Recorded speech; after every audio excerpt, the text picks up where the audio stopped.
지난주가 부활주일이었습니다. 부활의 의미를 설명하면서 우리는 부활의 증인된 사명을 받은 자들이다. 사도행전 1장 8절에 성령이 너희에게 임하시면 너희가 권능을 받고 예루살렘과 온 유대와 사마리아와 땅끝까지 이르러 내 증인이 되리라. 내 증인이 되는 것, 이것이 오늘 우리가 살아야 할 삶의 사명이고 의무이기도 하죠. 부활의 증인된 자들을 부르신 하나님, 그 사명을 감당하는 것을 우리는 선교라고 부른다 그랬어요. 그래서 교회는 예수 그리스도의 부활을 증언하면서 그 부활을 증언하는 선교적 교회여야 한다. 그러니까 교회 공동체의 목적은 하나님의 나라를 선포하고 예수 그리스도의 부활의 능력을 온 열방 가운데에 증거하는 것. 이게 오늘 교회의 사명입니다. 이게 선교. 문제는 우린 이 말을 너무 많이 했고 너무 많이 들었어요.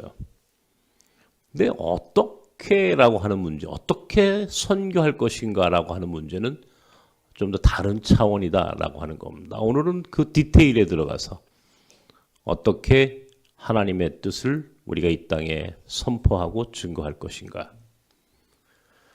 하나님의 계획이 있는가. 이 계획이라고 하는 단어를 가장 먼저 사용을 하고 싶습니다. 다시 말하면 하나님은 당신이 하나님 나라 선교 사역을 하는 데 있어서 계획적으로 하신다. 전략적으로 한다. 우리 그런 말 쓰는데 이 전략이라고 하는 말이 좀 어려우니까 저는 이것을 좀 계획이라는 말로 좀 바꾼 것뿐입니다. 하나님은 매우 전략적이신 분이다. 매우 전략적이다. 그러니까 우리가 생각하는 것, 우리가 상상하는 것들을 뛰어넘는 어마어마한 계획과 전략으로 당신은 당신의 나라를 이 땅에 실현해 가고 계시다. 우리가 그 계획, 하나님의 전략을 아는 것, 이 믿음 생활을 하면서 하나님 앞에 우리가 구해야 할 믿음의 통찰이라고 하는 게 통찰. 하나님의 계획과 전략을 알면은요, 우리가 성공할 수 있어요. 하나님의 계획을 알았는데, 그렇지 않겠습니까? 하나님의 계획이 어떤 계획인지, 하나님의 전략이 어떤 전략으로 세상을 통치하고 계시는지를 안다면, 우리의 삶은 지금보다 훨씬 더 풍요롭고 충만해질 수밖에 없다는 겁니다. 계획을 아는 자와 모르는 자, 하늘과 땅 차이입니다. 하늘과 땅 차이입니다. 먼저 누군가 이 발전 계획을 알았다. 발전 계획을 누군가 알았다.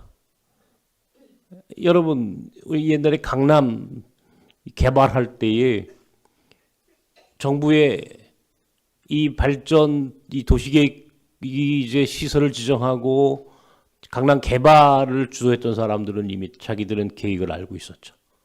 우리 정부의 전략, 서울시를 어떻게 만들지 알고 있었죠. 그렇게 하면 안 되지만 그 당시 공무원들은 강남에 땅을 사놨어요. 하물며 하나님의 전략. 여기 몽골 학교가 2008년도에 처음 이제 서울시로부터 이 땅에 대한 이제 이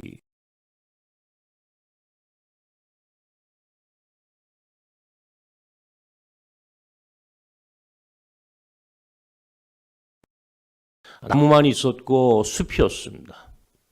근데 하나님께서 제게 이 땅이 여기에 몽골 학교를 세웠으면 좋겠다 하는 마음을 주셨고 서울시에게 여기 있는 이 땅을 서울시에 통보를 했습니다. 여기다 몽골 학교를 세웠으면 좋겠습니다. 서울시가 여기다 도시계획시설로 지정을 했다고 그랬죠. 여러 가지 어려운 시간들을 극복하고 2014년도에 드디어 2013년도죠. 2013년도에 서울시가 이 땅을 매입을 했습니다. 우리가 매입한 게 아니고 서울시 땅이에요. 여러분 알고 계셔야 돼. 그 당시 이 땅값이 한 20억 정도 됐어요. 20억. 900평 정도가 되는데. 근데 얼마 전에 내가 서울시에 이 땅에 공시지가를 의뢰해 보니까 한 200억 되었어요. 20억짜리가 200억이 10배가 올랐어요. 내가 그런 생각을 했습니다. 이야, 하나님의 계획 안에 있으면 하물며 땅값도 10배가 오르는데, 땅값도 10배가 오르는데 하나님의 계획 안에 있으면 우리 인간이 얼마나 우리 삶의 가치가 높아질까. 하나님의 계획이 있으면 이 야산도, 이 별 볼 일 없는 풍치지구 자연 녹지라고 하는 사실은 그냥 숲. 그런데 어느 날 여기에 몽골 학교를 하나님이 허락하셨고, 그리고는 10년이 지난 지금쯤 보니까 10배의 땅값이 올랐어요. 서울시는 부자가 됐어요. 우리가 부자가 된 게 아니에요. 서울시가 부자가 됐어요. 서울시 땅이니까. 와, 엄청나구나. 우리 각자에게도 하나님은 이런 계획이 있고, 우리 안에 있는 모든 식구들, 특별히 오늘 제2 여전도의 여러분의 삶에 하나님의 계획과 하나님의 전략적 선택이 여러분에게 있다면 여러분의 삶은 달라진다는 겁니다.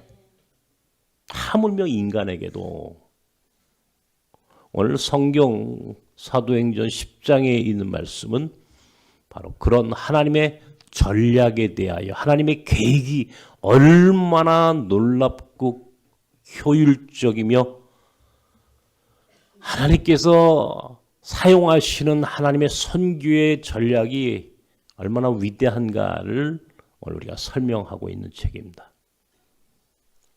사도행전 10장. 나는 이방 선교, 적어도 사도 바울이 율법이 아니라 믿음으로 구원받는다라고 하는, 다시 말하면 예수 그리스도의 십자가 사건을 율법에서 믿음으로 선교, 이 구원의 패러다임을 완전히 바꿨는데, 구원의 전략과 하나님의 계획을 바울 사도는 알았어요. 바울 사도를 하나님이 부르시는 장면이 사도행전 9장에 나옵니다. 함께 읽을까요? 시작.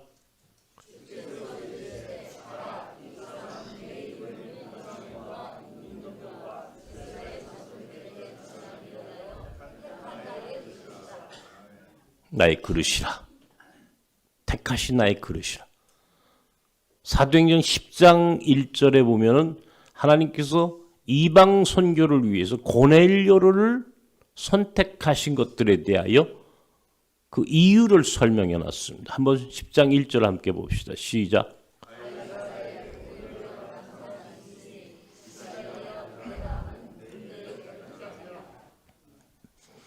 여러분, 사도 바울이 하나님께서 부르신 선택하신 그릇이다 오늘 그랬어요. 그릇이다. 자, 바울 사도에부터 얘기하는 거예요. 하나님이 사용하시기 위하여 선택하신 그릇이다. 소위 복음의 세계화, 기독교의 세계화라고 하는 화두가 있습니다. 과연 초기에 예수님의 부활을 경험한 제자들 모두는 유대인들이었어요. 그 사람들은 여전히 유대교라고 하는 종교의 틀 안에서 예수 그리스도의 십자가 사건과 부활의 경험을 했던 겁니다. 그냥 아시아에 그냥 머물러 버릴 수밖에 없었던 유대교의 작은 종파에 불과했던 기독교, 예수 믿는 소위 크리스찬이라고 하는 이 사람들을 어떻게 하나님은 전 세계적인 종교로 만드셨을까? 제가 지난주에 얘기했나요? 복음이 팔레스타인에서는 저항과 인격이 되었고, 그리스에서는 이 철학이 되었고, 로마에서는 제도가 되었고, 유럽에서는 문화가 되었고, 미국에서는 시장이 되었다. 확장되죠. 복음의 세계화, 이게 오늘 우리에게까지 왔다고 그랬어요. 140년 전에 우리에게까지 올 수 있었던 바로 그 복음의 세계화 전략을 하나님께서는 바울이라고 하는 사람을 통하여 이루셨다는 겁니다. 그 당시에 세계를 지배했던 건 로마의 정치, 군사력, 모든 길은 로마의 군사 도로를 통해서 전 세계를 지배하고 있던 그 당시의 철학과 언어와 문화는 헬레니즘, 지금의 그리스의 철학과 문화와 그들이 사용하고 있던 언어, 그리고 바울이라고 하는 아주 특별한 하나님의 사도를 택하고 부르셔서 이 모든 것들이 서로 융합되어지고 어우러져서 복음이 전 세계로 전파되는 역사가 있었다. 이게 바울 사도라고 하는 한 인물을 하나님이 부르신 하나님의 계획이었어요. 로마 시민권자요, 지적으로 탁월한 능력을 가지고 있었던 사람이었어. 뿐만 아니라 그는 유대인 중에 유대인, 바리새인 중에 바리새인, 예수 그리스도의 부활의 사건과 십자가의 경험을 이거를 새롭게 해석해낼 수 있는 탁월한 종교적 심성을 가지고 있었던 바울이라고 하는 한 인간을 통해서 하나님은 세상을 이렇게 바꾸셨다는 얘기입니다. 한 인물. 오늘 고넬료라고 하는 사람을 하나님께서 부르셨어요. 고넬료. 오늘 사도행전 10장 1절에 보면 그는 이탈리아, 로마예요. 로마 군대의 장교였단 말이에요. 그런데 그에게는 100명의 병사를 거느릴 수 있는 그런 장교. 지금으로 따지면 한 중대장쯤 되는 것처럼 보이지만 그 당시 로마 군대의 편제를 조금 더 이해하면 그 당시 백부장, 100명 정도의 병력을 거느린 장교는 지금으로 따지면 우리나라의 소령과 중령쯤 되는 대대장급 정도가 된다는 거예요. 이 사람이 머물던 곳은 가이사라예요. 가이사라고 하는 곳은 이게 대단히 의미 있는 곳입니다. 항구 도시예요. 로마로 가려면은 반드시 가이사라에서 배를 탔어야 되는 거예요. 빌라도 총독이 머물러 있던 총독의 행정 도시이기도 했어요. 그곳에서 당시 로마의 식민지에 불과했던 이스라엘에 주둔했던 한 군대 백부장 지휘관을 하나님이 그를 딱 선택하셨어요. 왜 이렇게 하셨을까? 백부장을 선택하셨어요. 로마의 군인을 선택하셨어요. 이방 선교라고 하는 최종적인 목적이 있어요. 이 복음이 유대인이라고 하는 그 카테고리 안에만 머물러 있는 것이 아니라 복음이 좀 더 멀리 전 세계 땅 끝까지 흘러가게 하기 위해서는 하나님께서 전략적으로 사람을 선택하셨다는 거예요. 누구예요? 바울 사도와 고넬료. 이 두 사람을 통해서 하나님은 이방 선교의 최종적 목적을 이루어 가셨다는 겁니다. 사람을 하나님 이렇게 바라보고 계시다 이런 얘기예요. 하나님께서 이 사람들을 부르신 까닭이 무엇인지 우리는 알아야 한다는 겁니다. 후에 바울은 말할 것도 없고 오늘 여러분과 함께 고민하고 생각해 보고 싶은 사람은 고넬료입니다. 고넬료가 이제 두 번째 이슈가 있습니다. 자, 이 고넬료와 바울이라고는 두 사람을 선택하셨다. 제가 이런 얘기를 했어요. 자, 그런데 이탈리아에서 온 로마 군인이었다. 이 말의 의미를 잘 새겨 두셔야 돼. 이탈리아에서 어디로 왔어요? 가이사라 이스라엘로 온 사람이에요. 누구예요? 그는 이주민이었다는 겁니다. 이주민 나그네. 나는 성서를 이번에 제가 다음 주에 사실은 어디 가서 설교를 해야 되는데 그 설교 준비를 하다가 이게 정말 중요한 메시지가 하나 숨겨져 있다는 것을 제가 발견한 거예요. 이주민이었어요. 고넬료는. 우리 이주민에 대한 이야기 성경에 수도 없이 많이 나옵니다. 거기에 대표적인 것 레위기에 있는 말씀 함께 보십시다. 레위기 19장에 있는 말씀 함께 보시겠습니다. 시작.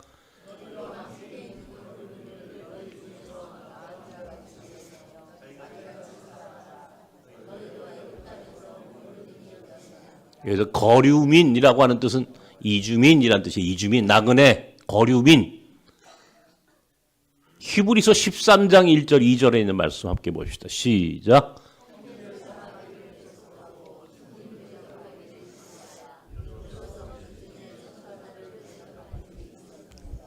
히브리서 13장은 대단히 이 의미 있는 말씀을 우리에게 증거합니다. 자, 가만히 보세요. 창세기 18장은 무슨 장이냐면 마물의 상수리 나무 아래에 아브라함이 있을 때 나그네 세 사람이 걸어옵니다. 아브라함에게 다가올 때 아브라함은 그 나그네들을 극진히 대접했다는 겁니다. 그렇게 대접한 그들이 누구였냐면 야훼 하나님이셨고 두 사람의 천사였어요. 두 사람의 천사였어요. 나그네를 영접했는데 부지불식간에 천사를 영접했다. 히브리 13장 2절에 있는 말씀이 바로 이 창세기 18장과 19장에 있는 말씀을 주석해 놓은 거예요. 나그네를 야훼 하나님을 영접했다는 겁니다. 그들이 아브라함에게 묻습니다. 네 소망이 뭐냐? 아들이 있었으면 좋겠습니다. 내가 지금 아들이 없습니다. 아들을 얻고 싶습니다. 하나님께서 오늘 너에게 아들이 잉태될 것이다. 수태고지를 했죠. 아들이 내게 오늘 내 태중에 임할 것이다. 사라가 그 이야기를 장막 뒤에서 들었다고 그러는 거죠. 하나님이 내가 지금 나이가 몇 살인데 내게 90이 다 된 나에게 아이가 있다고 웃었죠. 비웃었죠.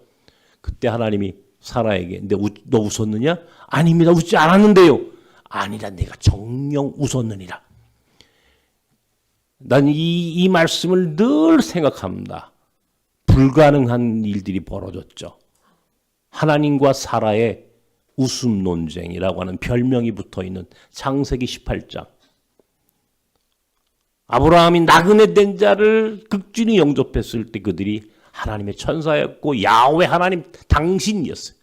창세기 19장은 소돔과 고모라 성이 멸망하는 장이에요. 소돔과 고모라 성이 멸망하는 그 자리에 아브라함의 조카 롯이 있었어.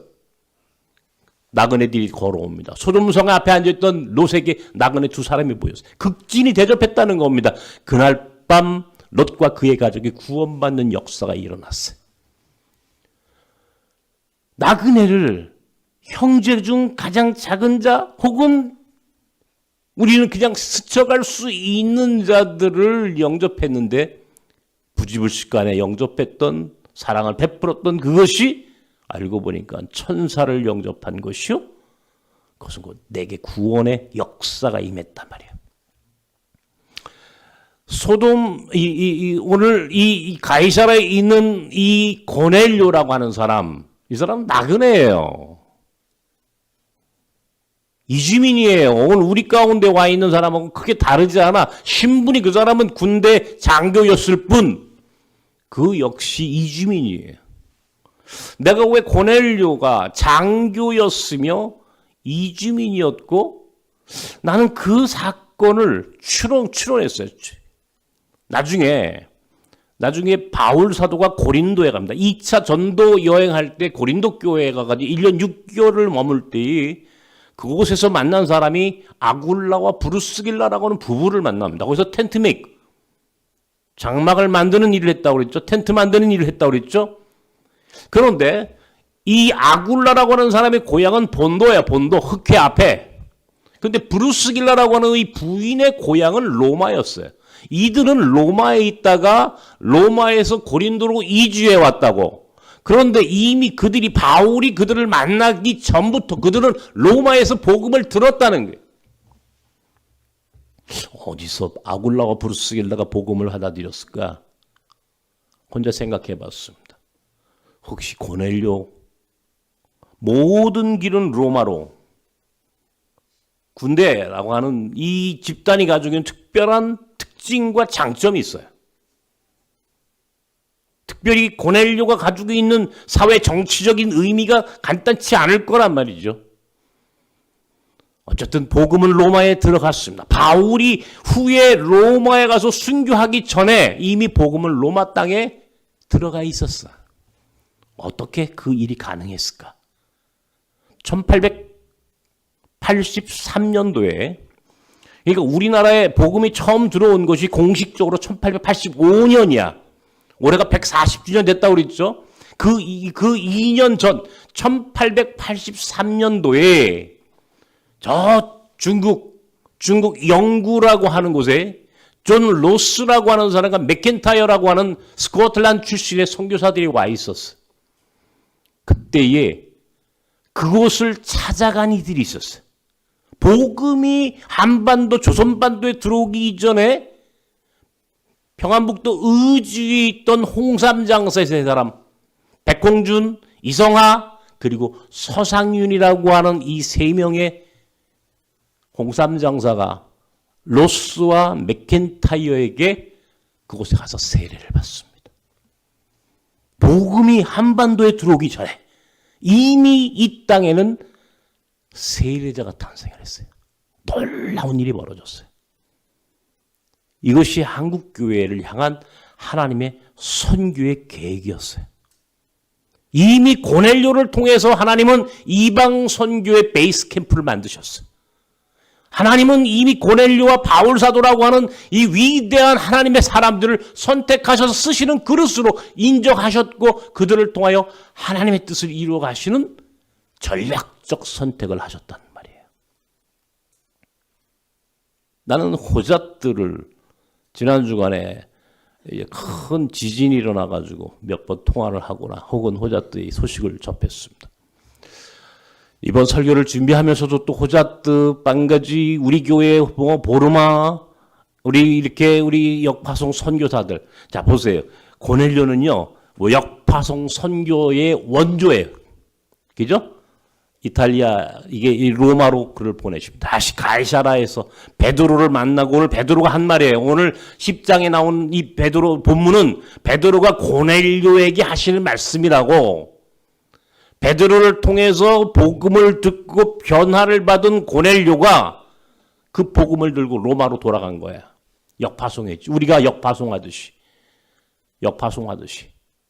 그냥 스쳐 지나갈 수밖에 없는 나그네들이, 고넬료 같은 이들이 하나님께서 그들을 부르셨고 그들을 통하여 하나님은 로마 제국이라고 하는 거대한 당대의 땅끝을 향하여 주의 복음을 증거하게 하셨단 말이에요. 가치를 얘기했습니다. 땅값도 그렇게 올라오는데 하물며 사람의 가치도 달라진다. 호잣들을 비롯해서 우리 나섬의 역파송 선교사들을 저는 그들을 위해서 기도할 때마다 하나님의 놀라운 전략적 선택이 얼마나 대단한가. 무슬림, 난민, 나그네, 그에게 붙어있는 그런 그의 존재감을 하나님께서 언젠가는 어느새 그를 부르셔서 기독교인으로 세례받은 자로 신학생으로 목회자로 그리고 한국 사람으로까지 한국 국적 취득했으니까 호자트가 그렇게 해서 또 터키 이스탄불로 그곳에서 찾아오는 난민들을 선교하면서 10년이 지난 지금 호자트라고 하는 사람을 통해서 하나님은 이란, 페르시아 그 엄청난 무슬림 국가를 하나님께서 지금 선교하고 계시다라고 하는 이 하나님의 전략적 계획 선택에 대해서 나는 놀랍게 받아들이고 있습니다. 왜 하나님은 과부와 고아와 나그네 같은 작은 약자들이 하나님 나라의 주체일 수밖에 없고 하나님은 그들을 통하여 일하실까? 랍과 룩 같은 그 여인들을 통해서 예수 그리스도가 이 땅에 오셨어요. 하나님의 계획이 그들 안에 있었단 말이죠. 그리고 이 땅에 오신 예수 그리스도에게는 십자가의 사건이 이미 전략적으로 선택되어져 있었어요. 하나님의 구원의 방법은 더 이상 율법으로는 안 되겠다. 십자가 사건이 아니고서는 그 십자가에 달린 예수 그리스도, 그가 부활했다는 이 역사적 사건을 경험한 이들의 복음의 증언을 통해서 세상을 바꾸시고 그렇게 궁극적으로는 믿음으로 하나님께서는 구원하신다라고 하는 하나님의 전략적 계획과 선택에 대해서 여러분 놀랍게 우리는 이것을 받아들여야 합니다. 올해 8월 달에 제가 이제 8월 11일부터 8월 16일까지 몽골을 갑니다. 이번엔 특별한 계획이 있습니다. 이번 계획의 이 목적은 몽골 학교 성공 프로젝트라고 하는 이름으로 갑니다.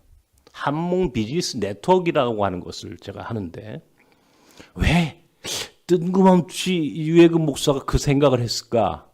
이건 어제 오늘의 이야기가 아니고 사실은 제 마음속에서 계속 이 마음이 있었습니다. 우리 학교를 졸업했거나 거쳐간 아이들이 줄잡아 2,000명이 넘습니다.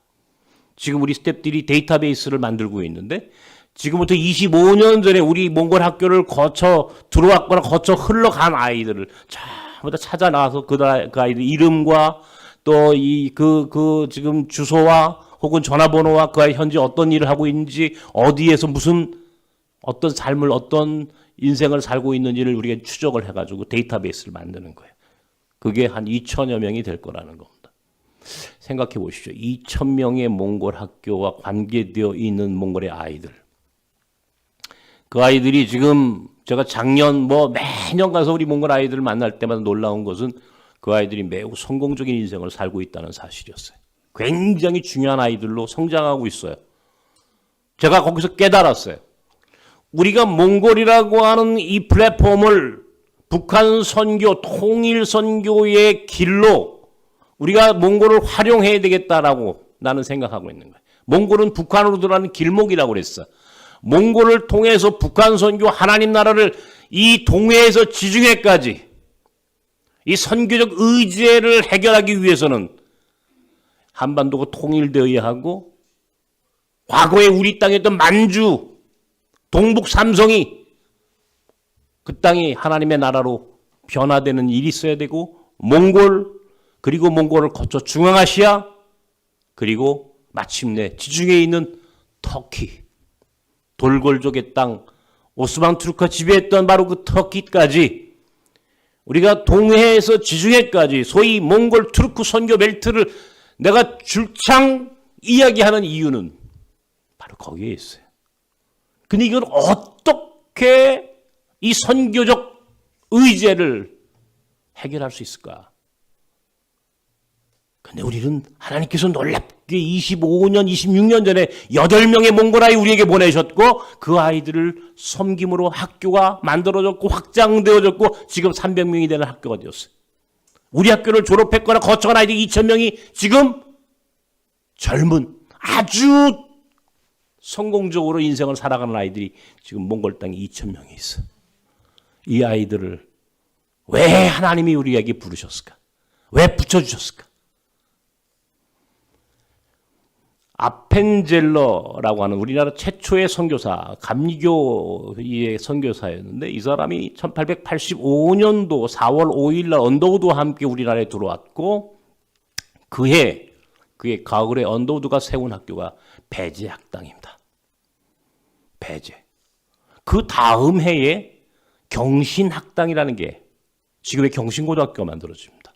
그 다음 해에 이화학당, 이화여고가 만들어졌습니다. 경신학원, 이화학당에서 영어 선생을 했던 선교사가 있어요. 호머 헐버트라고 하는 선교사가 있습니다. 배제학당, 경신고등학교, 이화 이런 하나님께서 우리가 상상하지 못한 방법으로 선교사들을 통해서 학교를 세우셨는데 이게 한국 교회가 이렇게 강한 교회, 대한민국이라고 하는 우리 조국이 이토록 놀랍게 성장하게 된 배경에는 바로 그 선교사들이 가지고 있는 바로 그 선교에 대한 철학이 있었어요. 아펜젤러에게 묻습니다. 선교란 무엇이냐? 아펜젤러가 이렇게 대답했습니다. 선교란 making man, 사람을 만드는 것이다. 멋있죠? making man.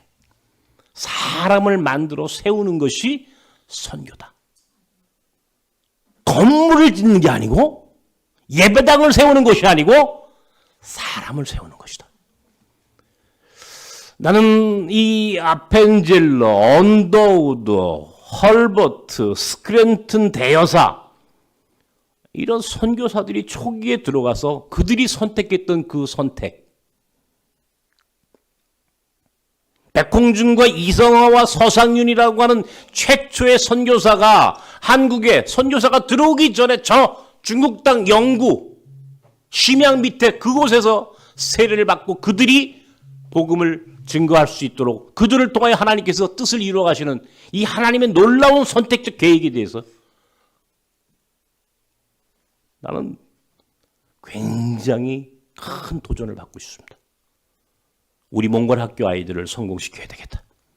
우리 몽골 학교 아이들을 성공시키는 것, 메이킹 맨, 사람을 만들고 세우는 것이 하나님의 뜻을 이루어가는 하나님의 이 계획과 전략인데 바로 그런 아이들이 여기 있습니다. 이 아이들이 흘러갑니다. 우리는 몽골 땅에 들어간 그 아이들을 이제는 새로운 성공 프로젝트라고 하는 이 프로그램을 통하여 이 아이들을 성공시켜서 궁극적으로는 이 아이들을 다시 북한으로 보낼 겁니다. 중앙아시아로 파송할 겁니다. 몽골은 바로 동해에서 지중해까지라고 하는 나섬의 선교적 의제를 해결하는 가장 좋은 베이스 캠프가 몽골이에요. 북한하고는 밀접한 관계를 가지고 있습니다. 우리는 북한 땅에 못 들어가도 우리 몽골 학교 아이들, 성공한 몽골 비즈니스맨들이, 정치인들이, 문화, 사회적으로 영향력이 있는 인생들이 북한 땅에 들어갈 수 있는 거야. 무엇을 갖고? 하나님의 전략적 계획을 그들이 이해하고 숙지하게만 한다면 그것을 들고 그 땅에 가는 거야. 그들은 바로 오늘 성경에 나오는 고넬료 같은 사람이 되는 거예요. 고넬료. 우리가 영접하고 선교하고 섬기는 이방인 나그네들, 우리는 그들을 하찮은 존재로 여길 수 있었지만 우리는 그들을 귀하게 여기는 이유가 있습니다. 왜? 거기 하나님의 계획이 있으니까. 여러분에게도 하나님의 계획이 있습니다.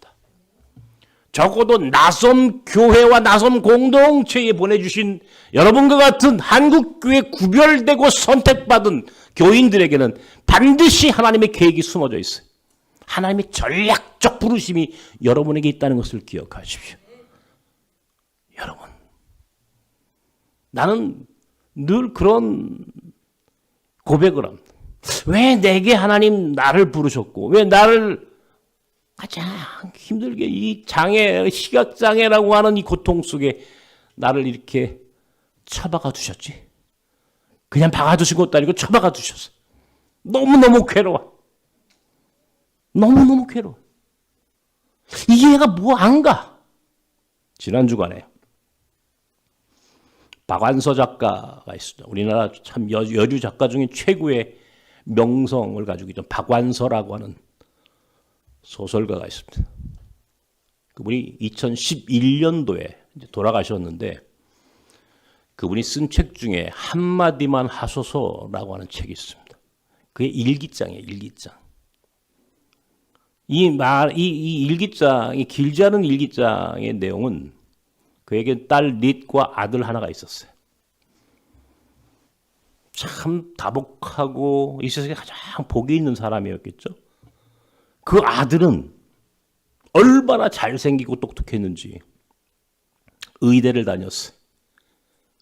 레지던트와 전문의 과정을 하고 있는 아주 똑똑하고 잘생기고 박완서 작가의 말에 의하면 너무너무 자랑스러운 아들이었대. 그 아들이 1988년도 6월에 갑작스럽게 죽었어요. 아들이. 그렇게 자랑스러운 아들. 그 사건을 경험하고 박완서 작가가 거의 미쳤어요. 박 작가의 말에 의하면 그는 환장했어요. 미치지 않고서는 이 땅을 살아갈 수가 없어. 너무 슬픔이 북받쳐서 허리가 끊어질 정도로 눈물을 흘려도 도저히 이 고통이 이해가 되지 않는 거예요. 그래서 하나님께 기도하는 거예요. 한마디만 하소서. 한마디만 하소서. 나는 그 책을 읽다가 같이 울었어. 한마디만 하소서. 나도 하나님께 그렇게 기도한 적이 있어요. 하나님 내게 한마디만 해주십시오. 한마디만, 왜 내가 이 고통스럽게 살아야 하는지 그 이유를 한마디만 나한테 가르쳐 주십시오. 근데 하나님께서 응답하지 않으셨어요. 2011년 그가 이 땅을 떠날 때까지 사실은 박 작가는 그 음성을 듣지 못했다고 합니다. 그 큰딸의 증언이에요. 책을 보다가 많은 생각을 하게 됐어요. 왜 우리 인생에는 이런 일들이 일어날까? 왜 우리 인생에는 말도 되지 않는 이 고통스러운 일들이 일어날까? 이해하실 수 있습니까? 그러나 오늘 우리는 하나님의 계획이 우리 가운데 있다는 것을 믿는다면 그 고통도 하나님의 계획 속에 있다는 것을 고백할 수밖에 없습니다. 하나님께서는 우리의 고난과 고통, 우리의 아픔과 시련과 절망과 눈물을 통하여 또 하나님은 이 땅을 구원해 가시고 계시다라고 하는 사실을 우리는 굳건히 믿고 우리는 믿음 가운데 이겨나가야만 합니다. 하나님의 계획이 우리에게 있다. 나에게 하나님의 계획이 있다. 따라하십시오. 나에게 하나님의 계획이 있다. 삶의 질이 바뀌어져야 합니다. 예수 믿는다고 양적으로 부자가 되는 것이 아니라 질적으로 우리 인생이 바뀌어져야만 합니다. 내용이 달라져야 합니다. 형식이 중요하지 않고 그 안에 있는 알갱이가 변화되어야 합니다. 세상을 보는 눈이 달라져야 하고 인간을 바라보는 시선이 달라져야 하고 역사에 대한 기독교인의 책임에 대하여 우리는 하나님 앞에 순종할 수 있는 자들이 되어야만 합니다. 하나님의 계획이 여러분께 있습니다. 하나님은 전략적으로 하나님의 나라를 만들어 가신다는 사실을 기억하십시오. 그러므로 오늘 여러분 앞에 어떤 어려움도 어떤 슬픔도 고난도 하나님의 계획 속에서, 그래서 하나님의 계획을 아는 자는 분명히 이긴다고 그랬죠. 하나님의 계획이 어떤 것인지 알면 분명히 우리는 성공한다고 그랬죠. 오늘부터 성공 프로젝트를 시작하는 겁니다. 왜? 우리는 하나님의 계획을 알고 있으니까. 우리 각자 하나님의 전략적 선택, 하나님의 계획 속에서 굳건하게 끝까지 승리하고 성공하는 우리 모두가 되기를 주님의 이름으로 축원합니다. 기도하십시오.